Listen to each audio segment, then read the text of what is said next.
Grip It and Rip It. Those of you who saw the Kevin Costner movie Tin Cup probably know where that expression comes from. He was trying to teach Rene Russo's character how to golf, and first he gave her this big, long, flowery, involved metaphysical explanation, of hitting the golf ball.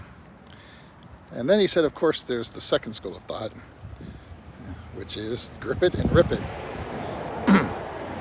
And that is what you have to do sometimes. I've made some videos talking about how important it is to have a plan and to be able to take care of everything, especially if you're involved with someone, like specifically talking about going to the Philippines, for instance, and having a kid and all that.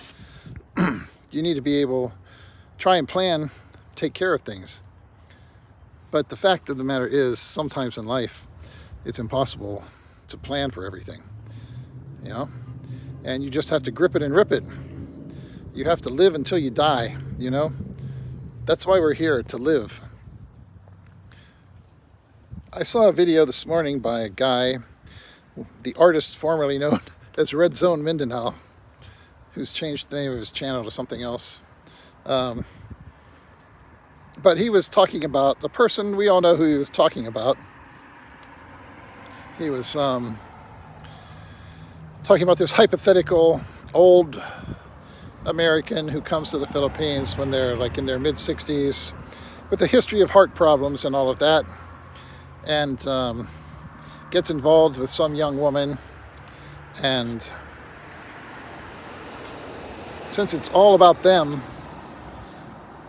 because it's such a selfish person, just couldn't give a toss about anyone else, been selfish his whole life, and comes over here, gets involved with some young woman, and has a little kid and all this stuff,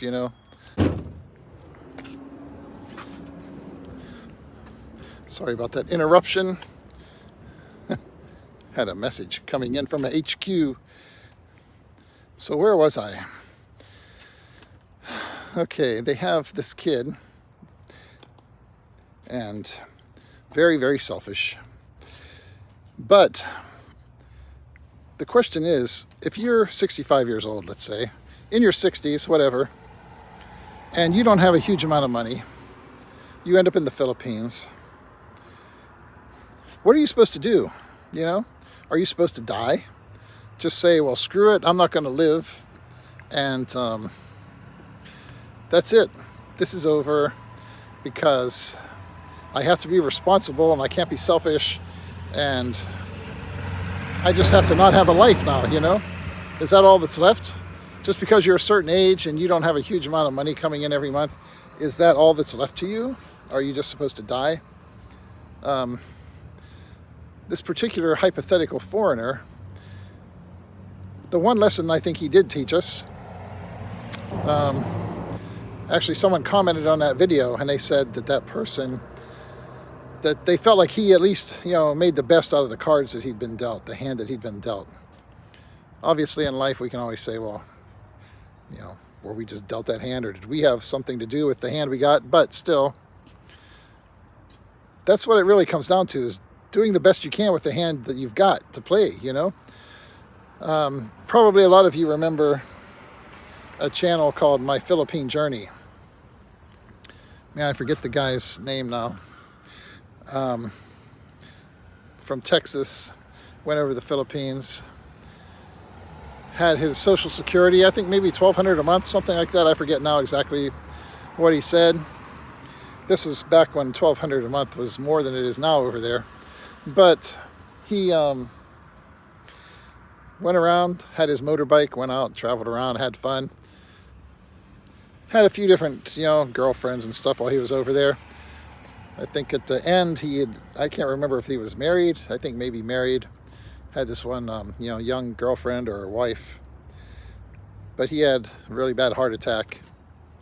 And he was, scrounging up money, trying to get people to help him raise enough money to go off to Manila or whatever and have open heart surgery, which he ended up getting.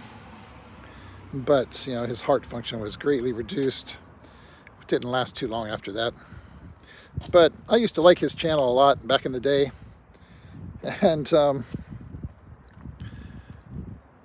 you get guys like him work their whole life really hard, and there they are, 62, let's say, can take their Social Security, and they just go off somewhere where they can make that money last, someplace they maybe always wanted to go for their whole life, never went anywhere really interesting or exciting their whole life, and here they are now with the chance to finally go do something. How can you hold that against them? I can't. Personally, I can't do it. It's nice to think, always have a plan or whatever. And yet, if you find yourself in that situation and you're over there, have the chance to get involved with some beautiful young woman and really have an experience you never really had your whole life, maybe, Are we supposed to begrudge that to that person? You can't always plan on everything. Every single one of us has done something where we were selfish or thought about ourselves, and that's what we were worried about. The selfish gene is in us. Our ancestors were selfish. They fought to get what they wanted, what they needed. They fought to be the one who got to take home the cutest little cave girl when everybody else wanted her too. The timid ones who sat around and said, "No, I don't want to hurt your feelings. I know you like her and you want her. You go ahead and have her." They didn't have kids. They didn't pass on their genes. It's the ones who fought to get what they wanted. And the women, I'm sure, the cute little cave girl, just like women today, she was probably saying, "Wow, this guy, he doesn't really love me. He doesn't really want me, or he'd be fighting for me."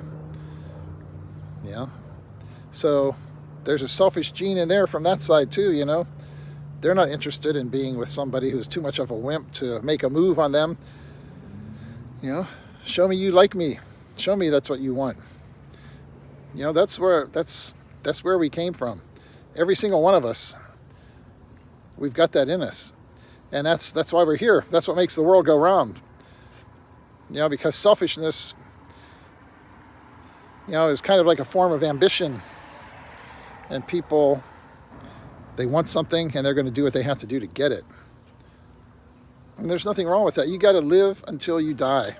And I think that's the one lesson that this hypothetical American who recently died taught us, You can complain about the way people do things and criticize them and everything, but what are you going to do if you're in that situation?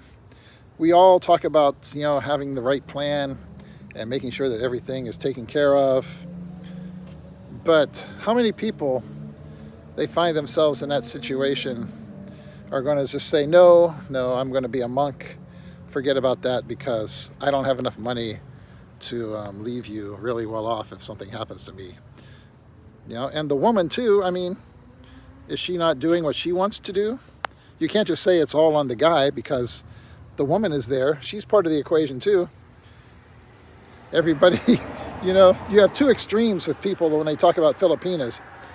Either they say, well, oh, that poor innocent little thing who didn't know anything, this old man took advantage of her. Or else they say, oh, she's a scammer, she's working him, and all she wants is the money. The truth about things is usually somewhere in between those two extremes, as with everybody. Back when I was in my teens, we knew this old guy at this church I went to. And he was 60s, 70s, I think, probably. Had this real young wife, super young, barely legal, And like my mom said, he treats her good, and she's happy, and that's what matters. It doesn't matter what everybody else thinks, So trying to run people down and act like they're selfish just because they didn't want to lay down and die instead of continuing to live is just ridiculous. Every single one of us, we have to get out there and go for it. That's why we're here. If you're not going to go out there and suck every single bit of juice out of this nice, ripe piece of fruit that we call life, then you might as well just lay down and die. And that's not what it's about. So I'm not going to hold it against anyone.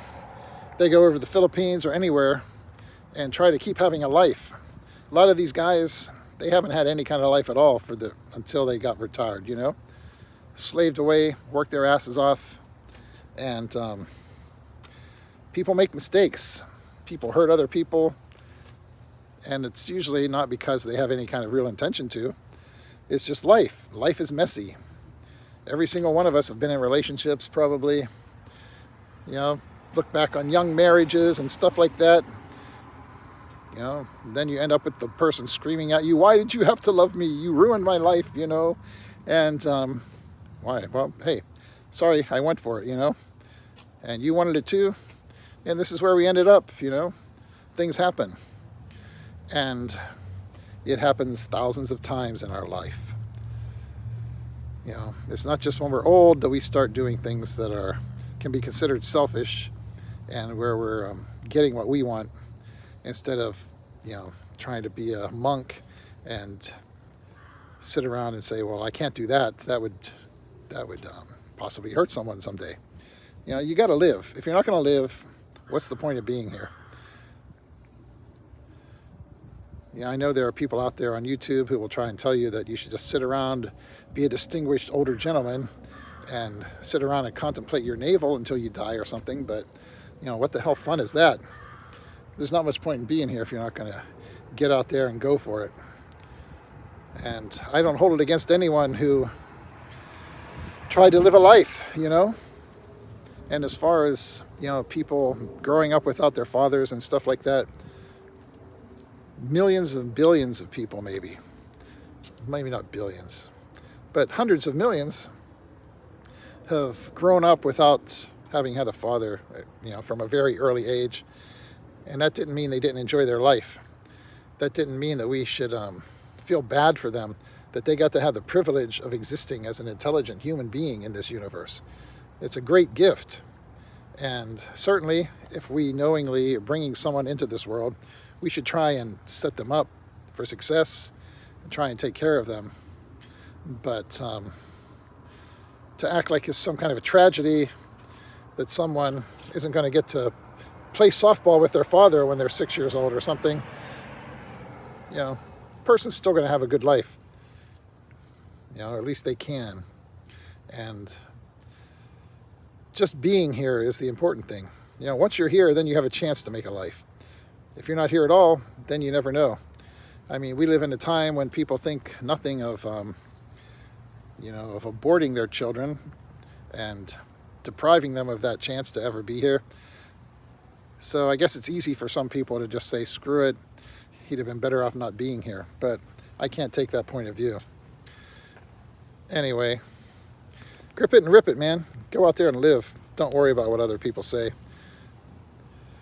because they're not going to be there to regret it when you don't.